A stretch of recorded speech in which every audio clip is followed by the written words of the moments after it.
Todos nós somos, né? Então tá bom. Durante muito tempo da minha vida eu trabalhei também na área da saúde. Passei pelo Grupo Santa Joana, Promatri e o mais recente foi o GRAAC. Fiquei uns 9 anos lá, quase 10 anos lá. Fiz muita coisa legal, muita coisa bacana lá. Vamos falar sobre o livrinho, né? Desse livro aqui, eu vou perguntar para vocês algumas coisas. Quem aqui já ouviu falar em educação e segurança do trabalho? Quem já ouviu falar? Levanta a mão. Já? Já tiveram essa aula? Quem aprendeu isso na escola? Quem aprendeu na escola? Não? Não? Ninguém aprendeu isso na escola, né? Aprendeu aonde? Onde é que vocês aprenderam? Quem levantou a mão? Aprendeu onde? Hã? Na empresa, né? Na empresa. Todo mundo aqui só ouve falar em segurança do trabalho, ou eu vou trazer uma nova visão para vocês entenderem que isso não é só no trabalho ou é só no trabalho? Você viu na faculdade também? Legal, interessante. Olha que legal, bacana. Aí ele tá subindo na escada, ele fala, ó, segurança subindo na escada. Olha só, vou mudar um pouquinho isso daí. A organização sem medo, quem já ouviu falar de segurança psicológica? Só para eu ter uma noção do que a gente tá. Tá um tema aí bem alto, aí, bem legal, tá? Esse livro da Amy Edmondson, né? Ela é da Harvard Business School. Ela fez um estudo em algumas empresas, né? Envolveu estudos de outras pessoas também, mas principalmente nos Estados Unidos. E ela traz essa fala que é bem importante, criando segurança psicológica no local de trabalho para aprendizado, inovação e crescimento, tá? Minha recomendação para vocês, leiam este livro, tá bom? Vai mudar muita coisa aí, vai dar vários insights para vocês, tá? Falando dos cases agora, né? Deixa eu trazer um pouquinho. Eu acho que tá com o mouse aqui. Aí, não vai. Acho que agora vai. Então tá. Vou começar aqui falando da Volkswagen. Todo mundo conhece a Volkswagen? Quem tem um Volkswagen aí? Eu já tive. Já teve? Bom carro? Fox? Bom carro, né? Boa marca. Quem ouviu falar nisso aqui, ó? Dieselgate. Alguém ouviu falar em Dieselgate? Não? Já? O que você ouviu falar do Dieselgate? Modificaram os carros para evitar problema de emissão de gás. Isso, olha só, não faz nem tanto tempo isso, né? Faz uns 12 anos mais ou menos, foi 2015, 9 anos? Exatamente, vou pegar nesse ponto, a gente vai falar sobre este caso agora. Olha só o que aconteceu.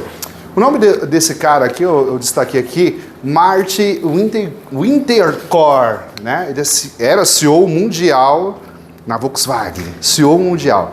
Quando ele assumiu, qual que era a meta dele? Transformar a Volkswagen na maior indústria automobilística do mundo, vendedor de carro, tal. Esse era o propósito do cara. E ele conseguiu. Eles inventaram um motor, né, desenvolveram um motor a diesel, que era um motor que assim, ganhou em todas as revistas, foi premiadíssimo. Os carros, né, que saíam com esse motor, eles não poluíam o meio ambiente, eles eram aceitos pelas leis ambientais, tal, de poluição, e isso fez com que a Volkswagen fosse crescendo, até chegar no topo. Chegou no topo. Festejaram, né? Então tava lá todos os líderes e tudo mais, isso tá no livro, tá bom? Ela narra com uma riqueza de detalhes incrível, né? Só que aí eu coloco alguma coisinha aqui e todo mundo vai colocar o seu quando ler. Para resumir a história, o que aconteceu, né? É o motor mais limpo do mundo? Legal. Então, tem uns caras lá, quem é da academia, né? Tem uns cientistas, né? Que, tipo, eles... Vamos investigar o que esse motor faz? Uns estudantes lá de uma universidade, Stanford talvez, se não estiver enganado, foram estudar o que esse motor fazia, por que esse motor era premiado, que era um bom motor. E aí eles fizeram um teste em laboratório e fizeram um teste do carro também em movimento. O que eles descobriram? Que o carro era uma fraude. O carro era uma farsa. O motor, ele burlava as normas de laboratório. Então, toda vez que ia fazer um teste em laboratório, tinha lá um chipzinho inteligente, um robozinho, que identificava que estava no laboratório, então eles desativavam as duas rodas de trás, fazendo com que o motor fosse um motor limpão. Só que na estrada, não, descobriram isso. O que aconteceu com a Volkswagen? Nada. Só de processo foi cerca de 29 bilhões de dólares. CEO, gerentes, coordenadores, líderes de todas as escalas sendo investigados. Onde é que está o erro aí? Quem foi o culpado pelo caos? Né? Onde é que está a segurança psicológica aí? Aí ela vai trazendo para a gente que essa figura aqui, esse CEO aqui, esse Martin Winterkorn, ele era uma figura extremamente do mal, ao ponto de ninguém ter a vontade de conversar com ele, de estar na presença dele, porque ele dava piti, ele dava chilique, ele governava pelo medo. E quando a casa caiu, vamos dizer assim, né, deu polícia, os caramba quatro, o que aconteceu? Ele simplesmente fez o quê? Eu vou sair fora, vazou, mas não assumiu a culpa. Então, ó, batata tá na mão de vocês, aí, se virem. Só renunciou, o cara da Porsche assumiu. Esse é o primeiro case que depois a gente desdobra um pouquinho mais sobre ele, mas ela investigando isso, no livro ela narra que isso foi um aprendizado, essa postura dele, né, que o medo traz lucro e você tem que impor o medo mesmo e tudo mais, porque a gente vai conseguir atingir metas. Ela traz uma narrativa de ele chamar alguns dos seus, né, gerentes sêniores lá e tal, dar um nome, ó, se vocês não conseguirem isso, considerem-se assim, meio que demitidos. Com toda a palavra, assim. Pum. Esse é o primeiro caso que a gente vai trazer para vocês. Quem já ouviu falar da Nokia? Alguém tem um Nokia no bolso aí? Já teve um Nokia? Quem teve um Nokia aí? Levanta a mão. O que aconteceu com a Nokia, gente? Eu tive um azul translúcido. Você teve, né? Olha só, era legalzão o Nokia, né? Nossa, eu tinha aquele tijolão que tinha o jogo da cobrinha, vocês lembram? Não lembra? Esse daí era mais chique, né? Talvez, né? Esse daqui era o jogo da cobrinha. Blackberry, né? E tudo mais. Sabe o que aconteceu com a Nokia? Isso tá lá no capítulo 3, que ele vai falar acerca de a questão do medo, mas de um silêncio, né? Silêncio perigoso é o 4. Mas vai falar. Gente, por que uma empresa do tamanho da Nokia, sendo líder na época, era líder em telecomunicações, em celular e tudo mais, ela simplesmente sai do jogo, assim. Uma empresa que tinha um patrimônio de mais ou menos 17 bi, avaliado em 17 bi de euros, porque é uma empresa da Finlândia. O que aconteceu com ela, será? Alguém soube o que houve? Não acompanhar a tecnologia? Tem a figura do CEO aí também importante. Será que ninguém falou para ele que, ó, a gente precisa investir, tipo, em Android, a gente precisa, a Apple tá chegando aí, eles têm um sistema só deles. Será que ninguém avisou isso pro CEO? Vocês acham que não? Ou sim? Sim ou não? Avisou. Por que será que ele não escutou? Poderoso, né? Pelo poder? Poder, orgulho, o que mais? Ela traz uma narrativa muito boa acerca disso também, tá? E empresas que não acompanham a tecnologia, não acompanham o movimento do mercado, o que acontece? Estão fora do game, tá? Então, por mais que tivessem, sim, figuras que avisassem ele, a Apple tá aí, tem um esquema lá da Google lá, que eles estão com um sistema em Android lá, ela vai trazendo essa narrativa, mas também pela cultura do medo. Alguns só falavam assim, meio com medo, porque tem uma Apple, eu não quero saber de Apple aqui na minha mesa, não. E ela coloca entre parênteses a fala dele, então uma fala muito violenta. Hoje, o que a Nokia faz? Alguém sabe? Tive que pesquisar o que elas fazem. Faz tipo alguma coisa de telecomunicação, mas nada envolvendo mais celulares. Olha que horror, sumiu no mapa. Olha só. Mesma pegada, né? Mesma pegada. Olha só. Mais um estudo, e aí esse daqui a gente vai trabalhar um pouquinho mais. Eu vou amarrar todos eles. Alguém já viu essa foto por aí? Já viram essa foto? Já? Alguém já ouviu falar na Challenger? Um acidente que ocorreu com um ônibus espacial? Já? Vocês ouviram falar? Imagina o povo americano assistindo um ônibus espacial voltar e ele simplesmente explodir. Pum! Ao vivo. Todo mundo vendo, as criancinhas vendo e tudo mais. Isso que aconteceu. E a KLM, vocês já ouviram falar? Já? Não? Olha só, olha o tanto de riqueza que eu vou trazer para vocês. Está tudo nesse livro e eu vou amarrar isso tudo com liderança. No caso da Challenger, está lá no capítulo 3, que vai falar sobre um negócio que é muito perigoso, que é a cultura do silêncio. A cultura do silêncio. Olha só o que ela vai trazer sobre a cultura do silêncio. Ela vai falar mais ou menos assim, ó. Quando o ônibus espacial ele subiu, quando ele decolou, um dos engenheiros que acompanhavam, né, o protocolo de decolagem, numa imagem imprecisa e incerta, viu que descolou um pedaço de uma espuma e bateu lá na asa do ônibus e tal, e fez um buraco. Só que ele não tinha como provar isso. E para provar, ele precisava de uma imagem melhor, de um satélite, que aí ia envolver segurança lá nacional, ia ter que incomodar umas pessoas lá. O que ele fez com essa informação? Passou para superior deles. Uma engenheira que estava acima dele.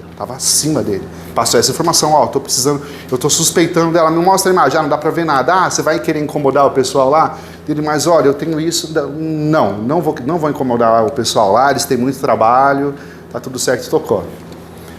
O que aconteceu? Quando o ônibus voltou, explodiu. Foram investigar, o tio estava certo?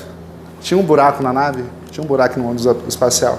Pergunta, ela faz essa pergunta, inclusive, fizeram essa pergunta para ele, porque entrevistaram ele num talk show. Por que ele não falou para todo mundo? Por que ele não foi para a imprensa? Por que ele não expôs a opinião dele, que ia salvar lá os 7 astronautas? Por quê? Por que será? Medo? Da retaliação, sei lá. Medo da retaliação? Como Quando- a empresa tem dinheiro, pode colocar como até ele provar que ele estava certo, colocar como ele ou alguma coisa assim. Será que ele teria medo de salvar 7 vidas? Fora a repercussão de todo mundo ver? E aí? Está errado, talvez. Medo de estar errado? Será que é melhor pecar pelo excesso? Só que ele estava certo. Sabe o que aconteceu? Quando o jornalista perguntou isso para ele, enfim, entrevistador, ele só falou assim, porque nesse jogo a minha chefe está aqui, ó.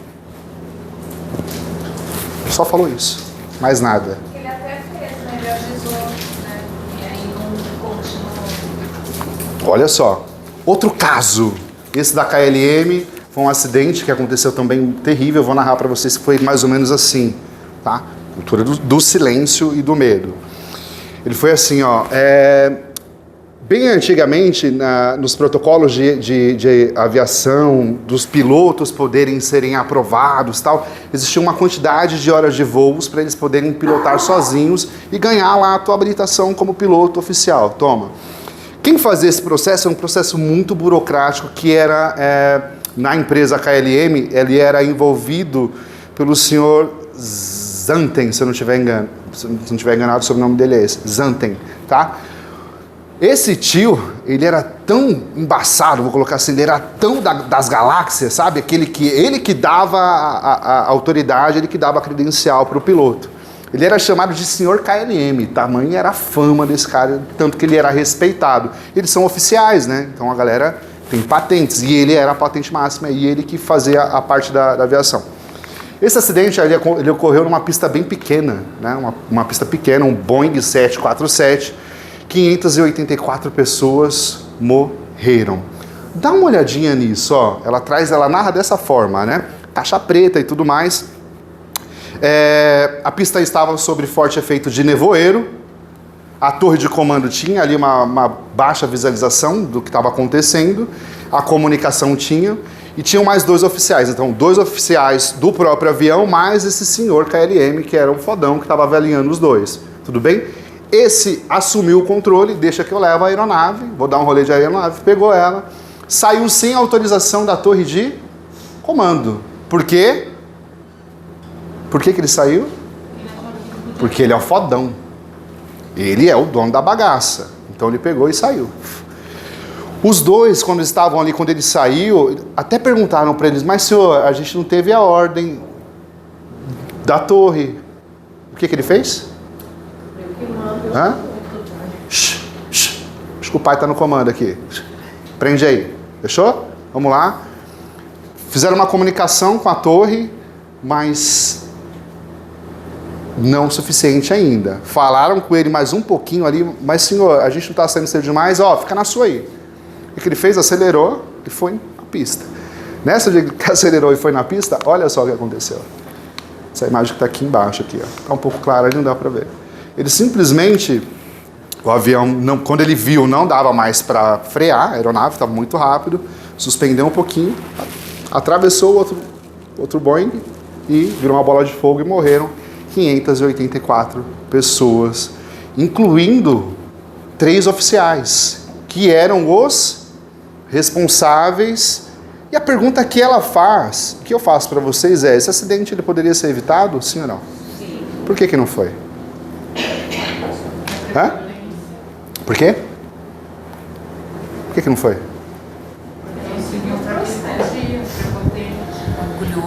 Tinham 3 oficiais lá, não tinham mais 2 abaixo desse senhor, KLM? Por que esses 2 aqui, eles não tiveram voz para ir contra esse aqui, sabendo que iam morrer 500? Faltou posicionamento? O que mais? Acho que medo, né? Medo. Esse acidente ele mudou a cultura e o protocolo para novos oficiais, inclusive de escala mundial e global. A partir deste acidente, chegaram à conclusão de que todos os oficiais, incluindo a tripulação, a aeromoça e a galera, todo mundo tem que ser levado em consideração se tiver algum tipo de insegurança. Todo mundo precisa ser ouvido. Está lá no capítulo O Silêncio Perigoso. E ela chega na conclusão, né, ela vai chegar nas definições de que não falaram por quê? Por conta do medo. Simplesmente. E ela também coloca... Oi? Eles poderiam ter, mais do que falado, eles poderiam ter simplesmente puxado o freio da aeronave, assumir o controle, mas não fizeram. E aí ela vai na raiz disso daí, na raiz, ela chega nessa conclusão. Silêncio perigoso, questões como medo, e assim, pra gente que é da liderança, pra vocês que é da liderança, o quanto vocês estão escutando as pessoas que estão abaixo de vocês. Estão dando realmente escutativa. Não estão ali impondo medo ou não deixando de falar alguma coisa que você talvez saiba que vai dar ruim ali e acaba não falando, não fazendo. Essa é uma pergunta que eu faço, né, para líderes, para tentar mudar um pouquinho o comportamento em relação à segurança e à saúde do trabalhador. A Renata de manhã falou que é um dos bens mais valiosos que vocês têm, a equipe de vocês, não é? Não foi isso que ela falou? Não é isso? Não é? E assim, como eu estou nessa área há muito tempo, eu já... Nossa, como eu adorava tomar um café com a liderança, viu? Que só no café ali eu conseguia, através de gerar um vínculo, ela conseguia me ouvir mais ou menos. Mas aí eu pedia a um funcionário para treinar na CIPA, por exemplo. Pergunta se eu conseguia. Não conseguia. Um funcionário eu precisava para treinar na brigada de incêndio. Pergunta se eu conseguia. Tinha que ir lá mendigar. Porque isso daí não é assunto meu, isso daí é a segurança que se vira. Só que aí eu pergunto, quando o acidente acontece, quem perde? Vocês perdem? Vocês têm que trabalhar mais, um pouquinho? E se toca aí, vai, dá uma tocadinha em vocês. A Ney já fez esse negócio, esse exercício aí de estar presente. Vocês estão bem, não estão? Todo mundo bem? Tá. Perder um dedo para vocês vai fazer a diferença? Para o funcionário de vocês? É? E imagina, trabalha no hospital também, né? Tem lá risco biológico, não tem? Tem o risco lá de alguém pegar uma doença infecto-contagiosa? Além disso, tem o risco de incêndio? Mas é problema de vocês? Sim. A partir de agora ou sempre foi? Sempre foi, né? Tem que ser. É prioridade isso, não é? Então entendam o que eu quero trazer para vocês com essa reflexão. Então eu recomendo que vocês leiam, né, o livro, que ele vai trazer justamente essa percepção de escutativa, desse medo que é imposto até pelo cargo. De repente você é um docinho de coco, você falou, não é?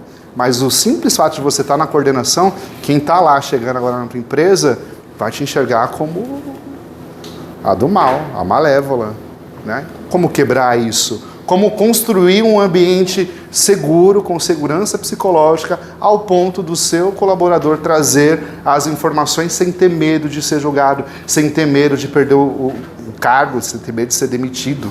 Entende? Quantas vezes você já sentiu medo? Você queria falar uma coisinha ali e você segurou por falta dessa segurança psicológica.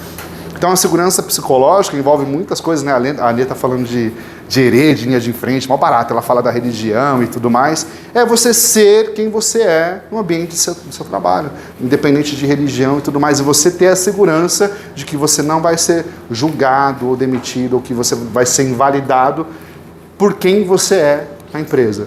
Isso é muito importante. É importante vocês, como líderes, entenderem um pouco sobre essa questão da segurança psicológica para vocês, em todos os ambientes. Tudo bem? Belezinha? Alguma pergunta? Alguém quer trocar uma ideia? Nesse, quer intervir? Era isso que você queria, amor? É isso. Ah, você queria silenciar todo mundo assim, deixar todo mundo com... Você é mó legal, né? Você é mó da hora, né? Você chega aqui... Aí você vem contar as tragédias pra me poupar disso. Gente, a gente falou muito de silêncio hoje, né, Marcos? Principalmente o desamparo aprendido, o silêncio e tal. Então, e essa fala, olha como na nossa dinâmica, isso que ele falou aqui apareceu o tempo todo também, né? A gente não pedir ajuda, a gente não checar a informação, a gente achar que não vai adiantar nada falar. Olha como do micro para o macro é a mesma coisa, porque a gente está falando de comportamento humano, percebe? Então parece muito distante falar da Volkswagen, falar da KLM e falar da gente aqui. Mas perceberam, né, essa coisa? É comportamento humano no fim das contas. Então o negócio é sobre gente. Se eu não entender de gente, o meu negócio não prospera. Deixa eu só complementar mais um negocinho aqui. Vocês passam por auditoria? Passam, né? Cadê? Não tem ninguém careca aí para eu dar o exemplo? Tem, né? Mais ou menos, né? Então, fica carequinha, né? Né? Tá total, né? Eu assumi aqui. O que acontece quando vocês estão em auditoria? O que acontece com o cortisol de vocês, né? Vamos lá, né? O que acontece? Vocês ficam um pouco tensos? Ficam ou não? Mesmo estando tudo certinho ou sabendo que não está tudo certinho? Tem uma diferença aí, né? Sabendo onde está ali, vocês sabem onde exatamente está ali o risco, onde está ali o buraco, o gargalo no trabalho de vocês. Esse cara aqui, o que ele fez? Ele cagou. Falou, acho que ninguém vai descobrir isso. Ninguém vai descobrir essa sujeira que a gente está fazendo aqui. Tá aqui embaixo do tapete, está bem escondidinho. Um grupo de estudantes lá do nada vem e a casa cai. Né? Então, isso tem a ver também com o indicador numérico. Tem gente que olha só para número. Esse meu colaborador X, ele entrega. O número dele está ok. Mas e o comportamento dele por trás desses números, qual é? Como que fica isso? Tem gente que se mantém um tempo no posto porque entrega número. Tá aqui, ele entregou número. Só que o comportamento dessa pessoa é nocivo a longo prazo. A curto prazo ela entrega, ela tem número e ela permanece.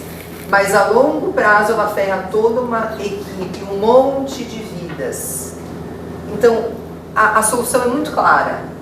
Doa quem doer, a solução é clara. Ou a pessoa apresenta proposta de mudança de comportamento e passa a associar número com ética, número com cuidado, ou ela precisa sair do time mesmo entregando muito número. E a gente tem que ter coragem de fazer isso. Tem que ter essa coragem. E um outro fator importante, né, desse caso aqui especificamente, ela foi lá na raiz da questão. Ela quis entender de onde é que veio o comportamento desse tio aqui. Com quem que ele aprendeu a ser do mal, a governar pelo medo. Aí foi passado tipo meio que de pai para filho a parada. E ela foi puxando o negócio, foi parar lá em Henry Ford. Tempos modernos, aquele filme, sabe? Produção. E líder que dá esporro em trabalhador, e trabalho escravo, e mão de obra ali daquele jeito. E o que importava? Número. Ele queria ser a maior empresa do mundo. Foi. A que preço que ele chegou lá? A que preço? Ao preço de quantas vidas? Isso impacta até a educação. Se os filhos de vocês hoje estão em escolas que são tradicionais, enfileiram as crianças e fazem com que as crianças operem, não pelo lúdico, que a gente tem tanta vontade de brincar até hoje, mas pela produtividade da nota que tem que tirar, do tanto de trabalho que tem que entregar, é porque houve um dia um Henry Ford que pensou uma sociedade assim. Olha que drama! Pensou uma sociedade assim no corporativo que impactou a educação. Entendeu agora por que eu estou nos dois lados? Eu sou uma anti-Henry Ford, obviamente, né? Porque impactou tudo, linha de produção. As pessoas não importam. O que elas fazem, tanto faz, desde que elas apresentem número. E tem gente que sobe no número e se permite pequenas corrupções, pequenas arrogâncias, pequenas maldades, porque sabe que vai estar garantida no número. Mas a gente precisa olhar com muito cuidado para isso. E a gente está mostrando cases reais aqui, ó. E isso é o cuidado que a gente tem que ter. Não é só sobre o número. Tem um contexto imenso que precisa ser olhado. Deixa eu só te perguntar. E dá desconforto falar disso. Dá muito, dá um negócio no estômago aqui, não dá? Pois é, por isso que eu trouxe o Lourenço para falar. Onde tem 2009, não seria 2019, né? Não, é que a denúncia surgiu, né? A denúncia oficial, mas ele já... A operação do carro foi de 2019, 2009 a implantação do carro, a implantação desse motor. Denúncia surgiu em 2015 nos Estados Unidos, mas a investigação só foi iniciada, deve ser 2019 mesmo. Surgiu em 2015, 2019, pode ser. Ou pode ser 2005, 2009. Não, mas esse é do próprio Autosport, esse daqui. É porque surgiu mesmo, eles foram ali dando corda para ele, deixa ele lá no alto, deixa ele no alto. A investigação durou muitos anos, para eles terem as provas para daí chegar, porque assim, imagina o tanto de dinheiro que esses caras têm. Tanto é que ele saiu, ele deixou o posto, e se virem aí, eu não tenho culpa disso. Ele falou justamente isso, eu não tenho culpa, eu não sou culpado. Achem os culpados aí, mas não fui eu. Ele pegou alguns milhões que ele tinha na conta e foi viver tranquilamente. Tá? O que mais? Gente, deu um mal-estar? Era para dar mesmo. Então chegou um cafezinho bem gostoso para vocês, para a gente recuperar a energia e voltar para cá. Vai, 15 minutos de cafezinho e vocês voltam. Obrigada. Nada, mano. Perfeito.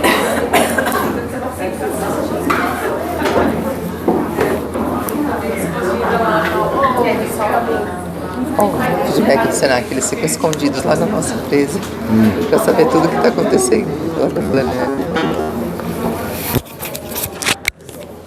Esse daqui é potente, hein, Paulo? Bichão, hein? Até agora, você não trocou ele? Deixa ele aí. É o novo? E eu achava que vinha só com restinho de bateria? Descarregou ontem. É, carregou. Aquele lá, a gente não tirou o plastiquinho. Aí não carregou. Tava encaixado, mas não carregou.